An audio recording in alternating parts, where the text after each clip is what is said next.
Stop typing numbers manually like this. Dragging the mouse for 1,000 rows takes forever. Use the sequence function instead. Type equals, sequence. Inside the brackets, tell it how many rows. Let's type 1,000. Enter. Boom! 1,000 numbers instantly. But wait, what if you want it to be dynamic?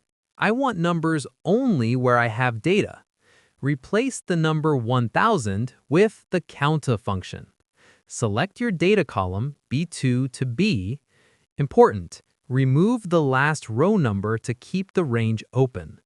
Now, if I add a new name, the number appears automatically. Magic! But wait, what if you need invoice IDs? I want to start from 1001, not 1.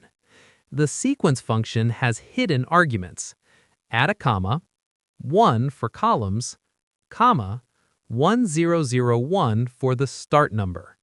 Enter. Now you have professional ID numbers. And yes, they are still dynamic. Subscribe for more shortcuts.